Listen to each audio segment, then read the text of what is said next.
वाचिक नाम जब नाम कीर्तन पद कीर्तन उस समय कर सकते हैं, जैसे सोनी लगा रहे हैं, पोछा लगा रहे हैं, इसमें कर सकते हैं। लेकिन पात्र मार्जन करके रख रहे हैं, रसोई सेवा या श्रृंगार सेवा, उस समय उपांशु ही होना चाहिए।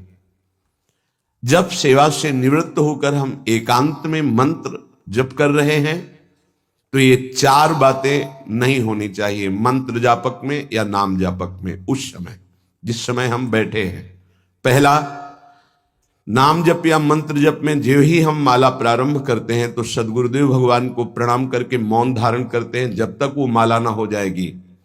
अत्यंत आवश्यक होने पर भी माला पूरी ही करनी है, तब बात करनी है मंत्र जाप में। ये नियम होना चाहिए। अगर ऐसा नहीं है तो फिर माला पुनः आपको प्रारंभ करनी पड़ेगी, उससे पूरा करने। बीच में रोक कर बात करके फिर आगे, ये नहीं चलेगा, ये दोष माना जाता है। माला पूरी होने तक वार्ता नहीं हो सकती। बोलना बीच में, पहला दोष। दूसरा, इधर उधर देख ऐसे माला जपने, मेरुदंड सीधी, नासाग्र दृष्टि ऐसे। जिससे नींद आने की संभावना है वो आंख मूंद के भजन करने मत बैठे। नहीं, कंबल या शाल ओढ़ा, आंख मूंछ ली तो माला छूट जाएगी और आपका समय व्यतीत हो जाएगा नींद में। ऐसा प्राय होता है। कठोर आसनों पे बैठ करके नींद ना आवे इसलिए नासाग्र दृष्टि रख के जप किया जाता है। उस मंत्र का ध्यान करते हुए आंख खुली हुई, बार बार पलक झपकना ऐसे ये नहीं, नासाग्र दृष्टि रखते हुए मंत्र जप करते हुए बोलना नहीं। जैसे 11 माला का नियम दिया है गुरु मंत्र का, तो जिनकी विशेष विशेष सेवाएं हैं, जब आपको समय मिले, जितना मिले अधिक से अधिक आप मंत्र जाप करें। जब आप आसन पे बैठकर मंत्र जाप कर रहे हैं तो बोलना नहीं है, माला पूरी होने पर ही बात करें अगर कोई अत्यंत आवश्यक है। दूसरा, इधर उधर गर्दन हिलाना, देखना, ये नहीं। मेरुदंड सीधी, आंख खुली हुई, आंख मूंद के नहीं जपना। एक महाभागवत की पत्नी निरंतर भगवदाकार वृत्ति में रहती थी। उनके पति जब पूजा में बैठते तो आंख मूंद करके बैठते, ध्यानस्थ से। एक बार उन्होंने पूछा, प्रभु आपके आंख मूंदने और आंख खोलने में अंतर पड़ता है क्या? तो उनका पड़ता है। तो बोले, आपकी पूजा अधूरी। हम चाहे बाहरी दृष्टि में हो या आंतरिक दृष्टि में हो, एक ही चिंतन होना चाहिए। आंख खुली हो या आंख बंद, तभी सच्चा उपासक है। तीसरा, हिलना मंत्र जाप के समय। ये कीर्तन में हो सकता है, पद गायन में हो सकता है, लेकिन मंत्र जाप के समय हिलना नहीं, ये नहीं। गर्दन घुमाना, बात करना। चौथा, हंसते हुए प्रपंच की वार्ता करना, हंसी मजाक चल रही, बोलना मतलब उत्तर देना। चौथे में जो हंसते हुए प्रपंच वार्ता करना। बैठे कुर्सी में 3 लोग, माला हाथ में, प्रपंच की वार्ता। अपमान कर रहे हो माला का, मंत्र का। आप क्या कर रहे हो? उपहास कर रहे हो। 4 लोग जा रहे, माला सरक रहा है, बातचीत कर रहे, तो माला सरकाने से थोड़ी भगवत प्राप्ति होगी। जो माला की एक भी मन का नाम और मंत्र से खाली ना जाए, उसका चिंतन करते हुए, वो आंतरिक चिंतन को बढ़ाने के लिए माला है। माला सरकाने से थोड़ी भगवत प्राप्ति होती है। माला की मनका के सहारे से हम प्रत्येक मंत्र का चिंतन करके, उसका श्रवण करके, मनन करके, तब फिर आगे बढ़ते हैं। ये थोड़ी कि जल्दी जल्दी। किसी किसी की माला को तो देखते हैं कि इतनी रफ्तार से कैसे चल सकती है। अगर हम केवल राधा नाम भी जपें तो इतनी रफ्तार से नहीं चल सकता, क्योंकि हमें लिखना है राधा राधा। फिर अष्टादशाक्षर मंत्र या द्वादशाक्षर मंत्र, फिर इन मंत्रों को तो कैसे आप इतनी जल्दी, कैसे बिना अक्षर मात्रा दर्शन के कैसे आप मन का सरका दिए? 11 माला बहुत होते हैं। अगर जिस पद्धति से कहते 11 माला कर लो तो बहुत जल्दी मानसिक सिद्धि प्राप्त हो जाए। सामने मंत्र लिखा हुआ है, हर बार नवीन मंत्र की रचना कर रहे हैं। हर मन के पे, एक मन के पे पूरा मंत्र लिखा, फिर एक मन के पे पूरा मंत्र, फिर मन। देखो मन कहां भाग के जाएगा। मन निर्विषय हो जाएगा, सच्चिदानंद की तरफ दौड़ पड़ेगा मन। जब के समय किसी को उत्तर देना, इधर उधर देखना, शरीर को हिलाना, हंसते हुए हंसी मजाक वार्तालाप करना, 4 बातें जप में निषेध है। जब काले न भासेत नान्यानि प्रेक्षेत बुधा न कंपेत शिरोग्रीवाम दंता नैव प्रकाशयेत। 4 बातें। ए हंसी मजाक, 2 साधक चल रहे रास्ते में, माला भी चल रहा, हंसी मजाक। तुम्हारे पास समय कैसे, तुम्हारा माला कैसे चल रहा है, तुम वार्ता कर रहे हो, हंसी मजाक कर रहे हो, ऐसा नहीं, इतने सिद्ध नहीं हो गए हो। जो शास्त्र जब काले न भाषित नान्यानि प्रेक्षित बुधा न कंपित शिरोग्रीवाम दंता नैव प्रकाशित। माला जपते समय ये ऐसे हिलना डुलना, शांत, हंसी मजाक, न दंता नैव प्रकाशित, दांत नहीं दिखाई देने चाहिए। गुरुमंत्र के समय तो मुख से वायु भी नहीं निकलनी चाहिए, मुख से, बस ये स्थिति। थोड़ा दांतों के बीच में जगह है, जिह्वा का अग्रभाग ऊपर के दांत के जोड़ पे है, हल्की सी नाक की श्वास से मंत्र का उच्चारण है, उसी का श्रवण है, और नेत्रों से दृष्टि में हम देख रहे हैं। भगवदाकार मंत्राकार वृत्ति करनी है। प्रभु के मंगलमय नाम उच्चारण करने से करोड़ करोड़ जन्मों के पापों का नाश होता है, ऐसा शास्त्र और ब्रह्म ऋषियों ने निश्चय किया है। भगवान का नाम उत्तम श्लोक है, पवित्र कीर्ति है। जो नाम जप करता है वो पवित्र कीर्ति वाला हो जाता है, वो उत्तम श्लोक भगवान को प्राप्त कर लेता है, भगवत स्वरूप हो जाता है। इस मार्ग में चलने वाले उपासक से, चाहे वो ज्ञान मार्ग का हो या भक्ति मार्ग का हो, कोई पाप बन जाए तो शास्त्रोक्त प्रायश्चित करने की आवश्यकता नहीं है। जैसे कृच्छ व्रत, चंद्रायण व्रत, बड़े बड़े कठोर व्रत पापों का प्रायश्चित करने के लिए हैं, वो केवल नाम जप, नाम कीर्तन अपना बढ़ावे, उसी से सारे प्रायश्चित हो जाएंगे। जप करने वाले को अन्य प्रायश्चित करने की आवश्यकता नहीं है। जब तक अनंत जन्मों के हमारे पाप हैं तब तक हमारी नाम में रुचि नहीं होती। ये बहुत ध्यान देने का विषय है कि जब नाम की इतनी महिमा है तो सब लोग नाम में क्यों नहीं लगते? बोले इसलिए नहीं लगते कि इतने पाप हैं कि नाम की तरफ रुचि ही नहीं हो सकती। जैसे कोई कहे कि चीनी चीनी चीनी कहने से तो क्या मुंह में मिठास आ जाएगी क्या? भोजन भोजन भोजन करने से क्या पेट भर जाएगा क्या? तो ऐसे ही कृष्ण कृष्ण राम राम राधा राधा करने से क्या राधा मिल जाएंगे क्या? बड़े तर्क होते ना दिमाग में। वो जड़ वस्तु है, वो न पहले थी न बाद में रहेगी, बीच में भी उसकी सत्ता नहीं है। नासतो विद्यते भाव। और जो भगवान को अधीन कर ले, भगवान से भी महान, जिसकी महिमा स्वयं भगवान नहीं वर्णन कर सकते, कहां लगी नाम बड़ाई, राम न सके नाम गुण गाई। वो इन भौतिक पदार्थों के नाम जैसा नहीं है, वो सच्चिदानंद है। स्वप्रधानमेव पुरुषोत्तम कीर्तनम पाप प्रध्वंसन हेतु।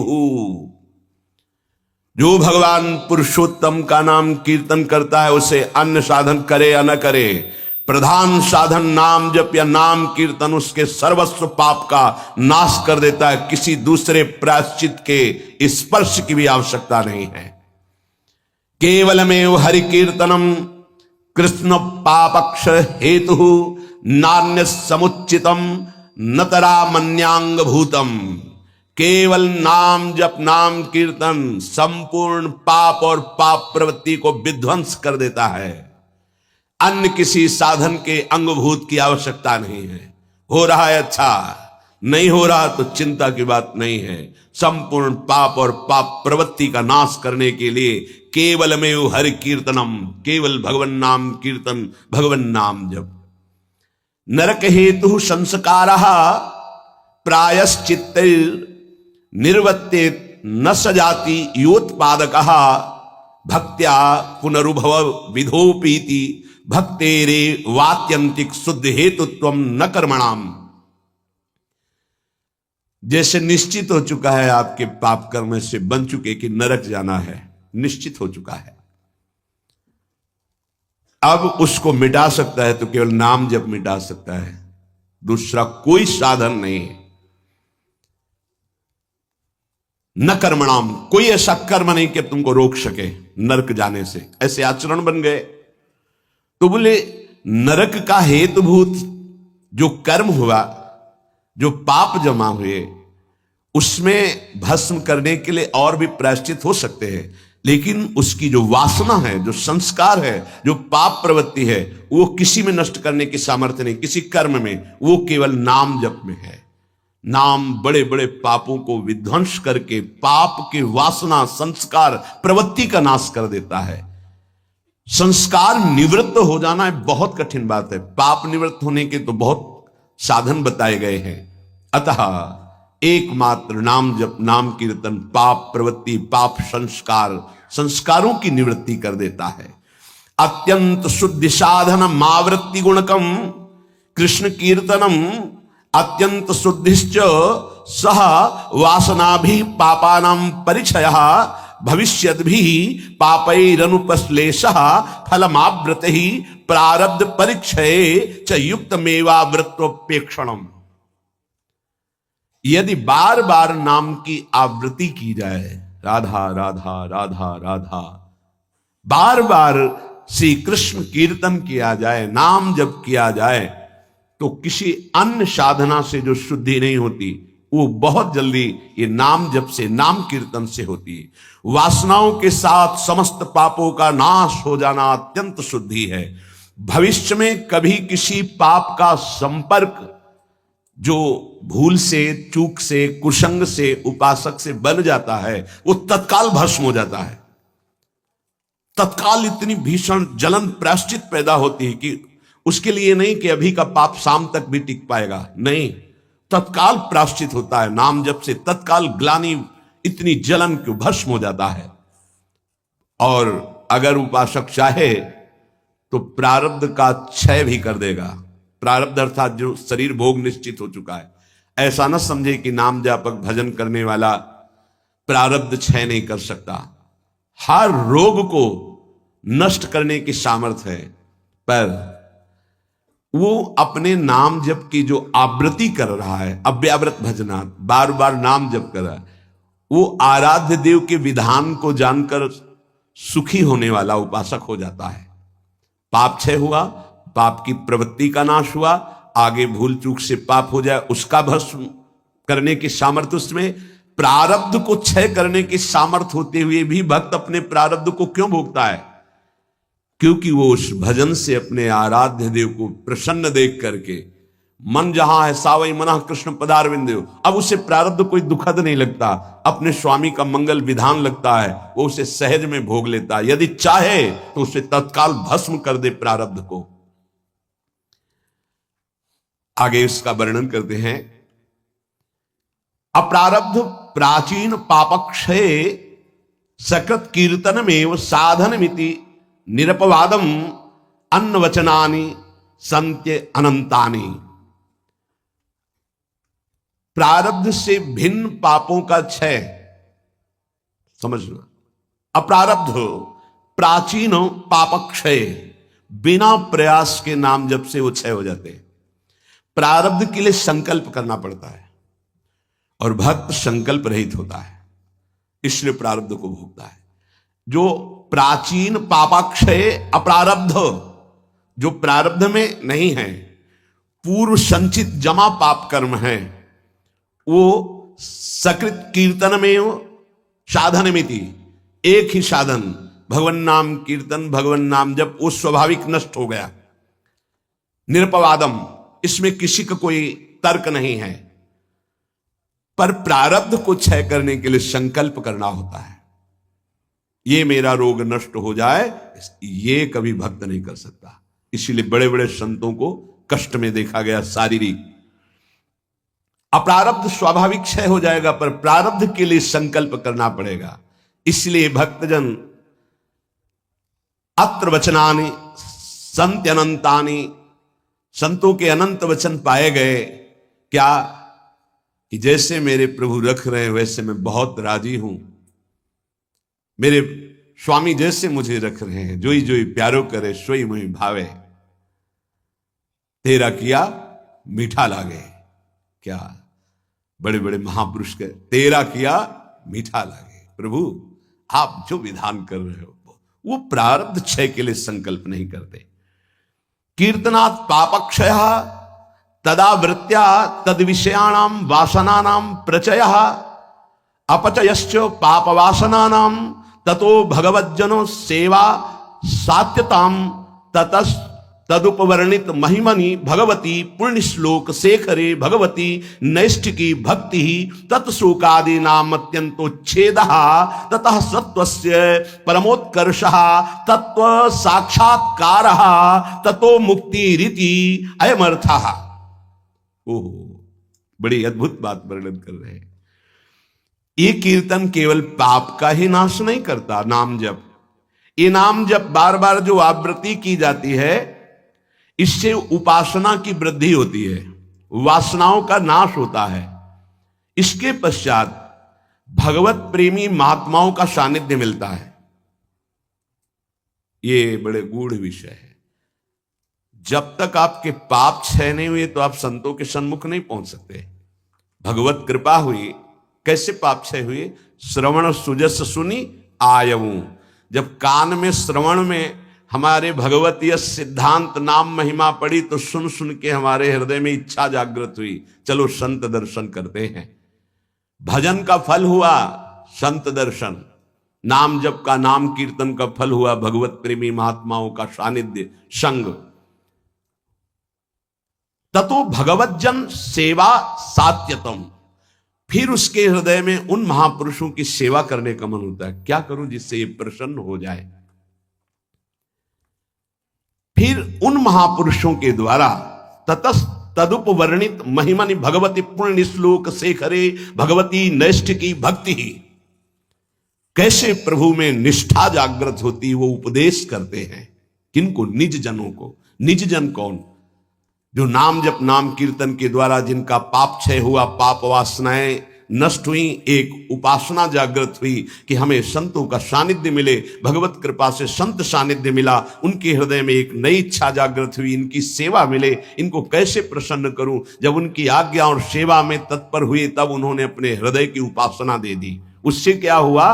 बोले भगवती नैष्ठिकी भक्ति, निष्ठा पूर्वक भगवान की भक्ति का जागरण हुआ। ततः शोकादि नाम अत्यंत उच्छेद, समस्त चिंता भय शोक दुख का जड़ से नाश हो गया। जब संत गुरुजनों के द्वारा दी हुई उपासना से भगवान की भक्ति हुई तो शुद्ध नैष्ठिक भक्ति का जागरण हुआ, तो शोक चिंता भय दुख क्लेश अशांति मृत्यु इनका सब भय जड़ मूल से उच्छेद हो गया। आदि नाम ततः शोकादि नाम अत्यंत उच्छेद, अत्यंत, अब दोबारा कभी ये नहीं जग सकते। ततः सत्व से परमोत्कर्ष, अब उसके हृदय में प्रेम का उत्कर्ष हुआ। अगर वो चाहता है कि तत्व साक्षात्कार तो परमोत्कर्ष तत्व साक्षात्कार तत्व मुक्ति, उसको तत्व बोध हो जाएगा और मोक्ष हो जाएगा। अगर वो ये नहीं चाहता है तो प्रेम प्राप्त हो जाएगा। भगवत लीला धाम में प्रवेश, दोनों तत्व बोध हो जाना या भगवत प्रेम, दोनों नाम जापक नाम कीर्तन करने वाले को प्राप्त हो जाता है। तो सर्वेशाम अपि भगवन नामम प्रत्येक मेहतादृशम सामर्थ्यम न चा नरक सृष्टे लानर्थक्यम दग्धेपि कश्चितम प्राचीने पापमनि। तब तो फिर नरक तो कोई जाएगा ही नहीं, तो नरक की सृष्टि करना व्यर्थ हो जाएगा। यदि नाम जप नाम कीर्तन सब करेंगे तो सबके पाप नष्ट हो जाएंगे, सब तत्वबोध सब भगवत प्रेम प्राप्त कर लेंगे। तो नरक सृष्टि लानर्थक्यम, बेकार की नरक की सृष्टि हुई। दग्धेपि कर्तचित प्राचीने पापमनि, क्योंकि पूर्व पाप ही नरक में दग्ध करते हैं, जलाते हैं, कष्ट भोगवाते हैं, और वो तो नाम जप नाम कीर्तन से नष्ट हो जाता है। तो कह रहे हैं तदुत्तर काल भावी भी रंगो भी महदवा मानिश्च नरकपातस्यापि संभवात्। बड़ा सूक्ष्म विषय वर्णन करते हैं। ना चावृत्ति गुणकमेव कीर्तनम सर्वस्यापि भविष्यतीति कश्चिदस्ति नियमः। एक तो सब नाम महिमा सुन भी नहीं पाएंगे। भारत में कितनी जनसंख्या है? 135-40 करोड़ तो है ही है, क्यों? ऐसे ही तो है। है 140 करोड़। क्या सब नाम महिमा सुनते हैं? क्या सब भगवान नाम कीर्तन करते हैं? नहीं। तो कह रहे हैं ये बात मत सोचो कि कोई नरक नहीं जाएगा, बहुत जाएंगे, क्योंकि नाम कीर्तन नाम जप में सब थोड़ी लगे हैं। दूसरी बात, जो नाम में लगे भी हैं वो कह रहे हैं कि संभावना है उनके नरक जाने की। कैसे? बोले यदि किसी महापुरुष का अपमान कर दिया, निंदा कर दी, वैष्णव अपराध बन गया तो पतन होने का चांस हो जाता है, या आज्ञा शास्त्र की उल्लंघन करके कहीं ममता कर बैठे तो उसको पतन होने का चांस रहता है। बोले उदाहरण में आप बताइए कि नाम जापक कौन जो ममता करके अपनी स्थिति से भ्रष्ट हो गया? बोले अतएव भरत देवस्वापि ऋषभ देवे नानुग्रही तस्यापि प्रतिबद्धा परोक्षान भवत वादांतरायी रत्यंत सूक्ष्मन भगवद उपासना त्वाच तदुत्तर काल भाविना मृगाशक्ति रूपेण कर्मणा निकृष्ट देहारंभा मृगत्वपमपि। जहां निरंतर भजन के लिए राज्य और पत्नी और पुत्र आदि का त्याग किया भगवान ऋषभ देव जी के पुत्र भरत जी, वहीं मृग की ममता में आकर के मृगाशक्ति रूपेण कर्मणा निकृष्ट देहारंभा, निकृष्ट देह मृग की प्राप्त कर लिए। अगर ममता करेंगे चूक हो जाएगी, जन्म जन्मांतर के लिए कितना जाना पड़ेगा। उनकी सावधानी ये रही कि मृग शरीर में भजन किए तो अगले बोध संपन्न जड़ भरत जी के रूप में प्रकट हुए। अगर नाम जप कर रहे हो, भजन कर रहे हो और वैष्णव निंदा कर रहे हो, संत अपमान कर रहे हो, संत द्रोह कर रहे हो, तो आपको भ्रष्ट हो जाना पड़ेगा, अपनी स्थिति से गिर जाना पड़ेगा। जय विजय योश्च वैकुंठ वासिनोरपि ब्रह्मविदो मानादधा पतनम। ब्रह्मविद महापुरुष सनक सनंदन सनातन सनत कुमार का अपराध करने के कारण वैकुंठ में विराजमान जय विजय अधापतन को प्राप्त हो गए। ब्रह्मविदवमान जनितम ही दुरितम दुरत्ययम भगवद उपासनेनापि भगवद भक्तावमान जनितम च प्रपंचितम। कह रहे हैं कि जो ब्रह्म धाम में विराजमान वैकुंठ धाम में वो जब अपराध कर दिए भक्त का, सनक सनंदन सनातन सनत कुमार का, तो उनको 3 जन्म के लिए अधापतन हुआ और राक्षस भाव को प्राप्त हुए, दैत्य भाव को प्राप्त हुए। तो जो भगवद भाव मान जनितम च प्रपंचितम, जो प्रपंच दृष्टि रखकर नाम जप करते हो, भगवद भक्तों का अपमान कर देते, निंदा कर देते हैं, तो महात्माओं का अपमान करने से उनकी गति बिगड़ सकती है। इसमें 3 बात बताई। पहले तो सब नाम महिमा सुनते ही नहीं है, सबके कानों में ही नहीं पहुंचती। अगर किसी के कानों में पहुंचती है तो बड़ा भाग्यशाली ही उसे पकड़ पाता है, नहीं तो छोड़ देता है। तो ऐसे लोगों की गति दुर्गति ही होती है।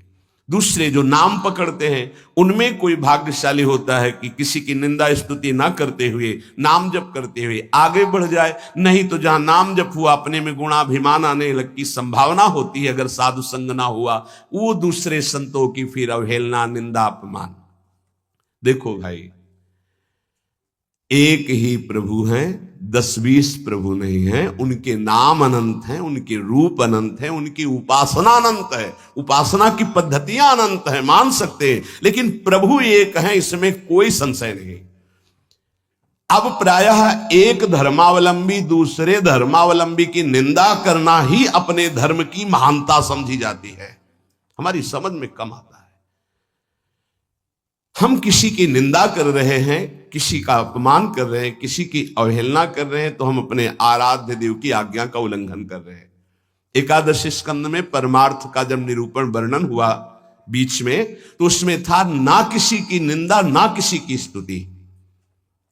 समझ में नहीं आता। हम समझते हैं हम अपने आचार्य की बहुत महिमा गा रहे हैं, अगर दूसरे आचार्य की निंदा कर रहे हैं, दूसरे इष्ट देव के नाम की निंदा करें तो हम अपने इष्ट देव को बहुत प्रसन्न कर लेंगे। नहीं भाई नहीं, अभी समझ में नहीं आई, अभी बुद्धि ठीक नहीं है। सर्वम खलमिदं ब्रह्म ने नानास्ति किंचन। श्री कृष्ण चंद्र जी कह रहे हैं मत्ता परतरम नान्यत किंचिदस्ति धनंजय, मेरे सिवा कोई नहीं, फिर तुम उनके दास हो। तुमको नहीं दिखाई दे रहा तुम्हारा आराध्य देव स्वरूप में अवहेलना, उपहास, दूसरे धर्म की अवहेलना अर्थात अपने आराध्य देव की, दूसरे वैष्णव की, दूसरे संत की, दूसरे उपासक की निंदा अर्थात अपने आराध्य देव की कह रहे हैं। जय विजय योश्च वैकुंठ वासिनोरपि ब्रह्मविदव मानादधः पतनम, अधः पतनम। वैकुंठ से पतन होना असंभव, लेकिन इस असंभव पद से भी पतन हो गया महापुरुषों का अपमान करने से, और तो सब छोटी बात है।